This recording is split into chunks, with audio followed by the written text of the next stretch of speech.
ভারতবর্ষের মাটিতে প্রথম রেল ব্যবস্থা চালু হয়েছিল 1853 সালের 16ই এপ্রিল। দিনটা ছিল শনিবার।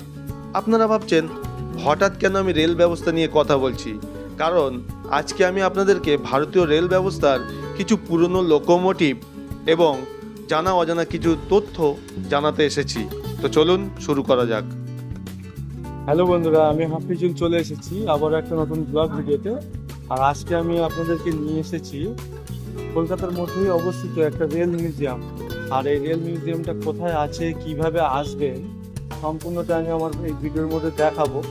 তো এখানে আসবেন কিভাবে, কত টাকা করে টিকিট, কটা থেকে কটা অবধি খোলা থাকে, এই সম্পূর্ণটা জানতে হলে আমার ভিডিওটাকে দেখতে হবে, লাস্ট অবধি থাকতে হবে সঙ্গে। তো চলুন ভিডিওটা শুরু করা যাক। তো বন্ধুরা, এখানে আসতে হলে আপনাকে হাওড়া স্টেশন থেকে বাইরে বেরিয়ে ওল্ড কমপ্লেক্সটা পার করার পরে যখনই আপনি নিউ কমপ্লেক্সের সামনে দিয়ে একটু এগিয়ে আসবেন, তারপরেই আপনার চোখে পড়বে হাওড়া ডিভিশন রেলওয়ে ম্যানেজারের অফিস। আর এই রেলওয়ে ম্যানেজারের অফিসটা পার করার পরেই আপনি দেখতে পাবেন এই হাওড়া রেল মিউজিয়ামটা। বন্ধুরা, এখানে টিকিটের মূল্য মাত্র 30 টাকা, আর সকাল 8টা থেকে সন্ধ্যা 8টা পর্যন্ত এটি খোলা থাকে। যেমনটা দেখতে পাচ্ছেন বন্ধুরা, আমি 30 টাকা দিয়ে একটা টিকিট করে নিলাম। টিকিটটা করে নিয়ে ভিতরে ঢুকতেই তোমার চোখে পড়বে বাম দিকের এই কারশেটের গ্যালারিটা। তো চলুন কি আছে এই কারশেটের গ্যালারির মধ্যে দেখে নিই। উপরের দিকে একটু ওঠার সঙ্গে সঙ্গেই তোমার চোখে পড়বে এই পুরনো দিনের লোকোমোটিভটি। আর এটা দেখে তোমার মনে হতেই পারে এটি একটি স্টিম ইঞ্জিন, কিন্তু না, এটি কিন্তু ডিজেল ইঞ্জিন। 6 সিলিন্ডার বিশিষ্ট 7 হর্স পাওয়ার নিয়ে চলতো এই ইঞ্জিনটি। আর এটি ছিল তখনকার দিনের ভিআইপি কোচ। এর ঠিক অপর পাশেই দেখতে পেলাম আর একটা লোকোমোটিভ, আর এটি হলো ন্যারোগজের স্টিম লোকোমোটিভ।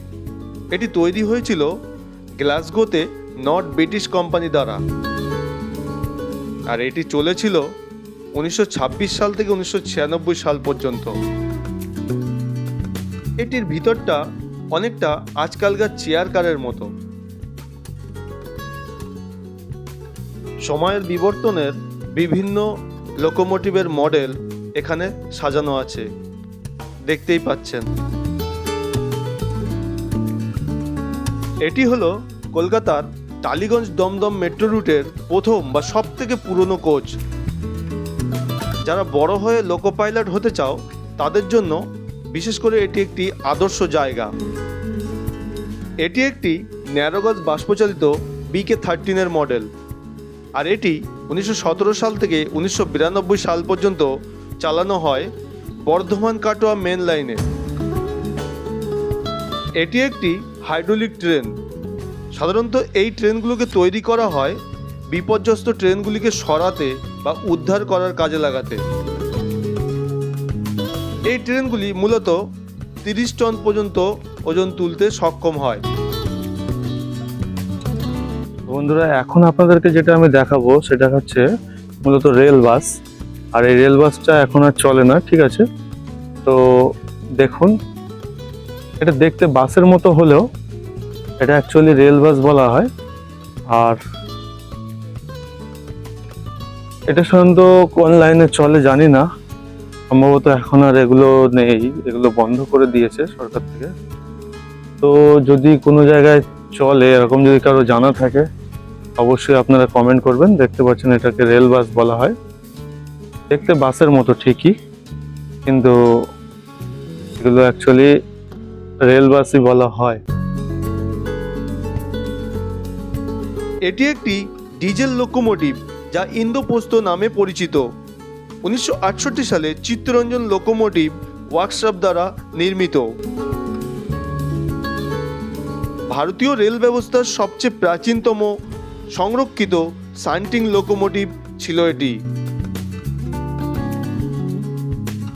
তো বন্ধুরা, আমার পিছনে এটা যেটা দেখতে পাচ্ছেন এটি হলো WCM-5। এই ইঞ্জিনটা ভারতের প্রথম ইলেকট্রিক ইঞ্জিন। এটি চিত্তরঞ্জন লোকোমোটিভ কারখানা থেকে প্রথম তৈরি হয়। 1961 সালের 14ই অক্টোবর এটি স্থানান্তরিত করা হয় এবং জনগণের উদ্দেশ্যে এটা এখানে সংরক্ষিত করা হয়েছে। এটির নামকরণ হয়েছিল লোকমান্য। এই বিশাল আকারের দৈত্য আকারের যে ইঞ্জিনটা দেখতে পাচ্ছেন, এর চাকাগুলো সেই রকম বড় বড় সাইজের। চলুন আপনি একটাবার দেখলে বুঝতে পারবেন।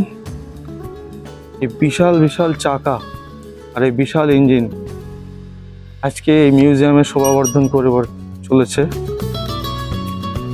এটি একটি ব্রডগেজ স্টিম লোকোমোটিভ HPS-32 নামে পরিচিত। ইতিহাসের কোলাহলের একটি নীরব সাক্ষী এই লোকোমোটিভটি। মূলত পাকিস্তান রেলওয়ের জন্য ব্যবহৃত এই লোকোমোটিভটি 1971 সালের পূর্ব পাকিস্তান, যা বর্তমান বাংলাদেশ নামে পরিচিত, এই বাংলাদেশের স্বাধীনতা যুদ্ধের সময় অনিচ্ছাকৃতভাবে আমাদের ভারতীয় ভূখণ্ডের মধ্যে প্রবেশ করে এবং ঠিক তারপরই এটি আমাদের ভারতীয় সেনার দখলে চলে আসে। আর তারপর থেকেই এটি ব্যান্ডেল ওয়ার্কশপে রাখা ছিল। পরবর্তীতে এটি হাওড়া আঞ্চলিক রেল জাদুঘরে আনা হয়েছে জনসাধারণের দেখানোর উদ্দেশ্যে। এটি হলো 20202 WAM-1। এটি ইন্ডিয়ান রেলওয়ের প্রথম সিরিজের একটি আসানসোল মডেল।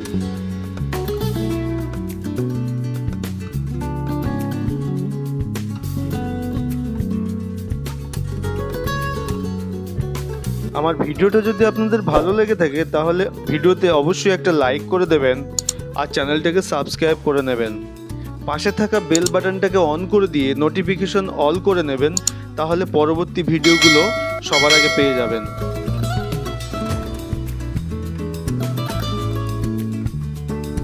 একটু এগিয়ে আসতেই মাঠের মাঝখানে দেখতে পেলাম প্রথম স্টিম ইঞ্জিনের লোকোমোটিভের একটা মডেল।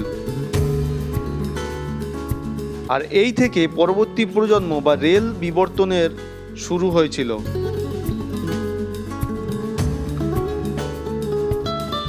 অপর পাশে দেখতে পেলাম আরও একটি রেল রুলার। সাধারণত এই রুলারগুলো ব্যবহার করা হয় রেল পাটি বসানোর ক্ষেত্রে। এখানে কাঁচের মধ্যে বেশ কিছু ডাক টিকিট রাখা আছে। আর টেলিফোন মাধ্যম, মানে রেল যোগাযোগের যে মাধ্যম ছিল, সেই মাধ্যমে এক জায়গা থেকে এক স্টেশন থেকে আর এক স্টেশনে কীভাবে যোগাযোগ করা হতো তার কিছু মডেল এখানে রাখা আছে। তখনকার সময়ে ম্যানুয়াল সিগন্যাল ব্যবস্থা কিভাবে করা হতো সেই লাইট সিগন্যাল সিস্টেমগুলো এখানে রাখা আছে।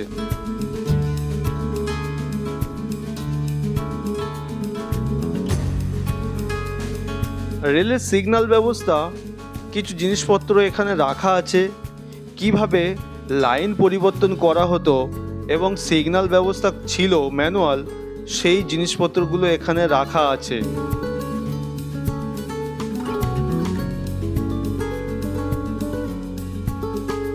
একটু এগিয়ে আসতেই এই কাঁচের ঘরটার মধ্যে রেল কর্মচারীদের পুরনো পোশাকের প্রদর্শনীতে বেশ কিছু মডেল দেখতে পেয়ে যাবেন।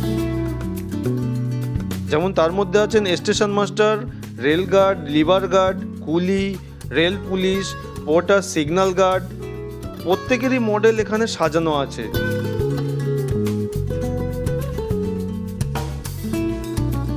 মাঠের অপর প্রান্তে এরকম একটি হাওড়া স্টেশনের আদলে তৈরি করা ঘর দেখতে পাবে। আর এটি হলো হল অফ হেরিটেজ বা সংগ্রহশালা।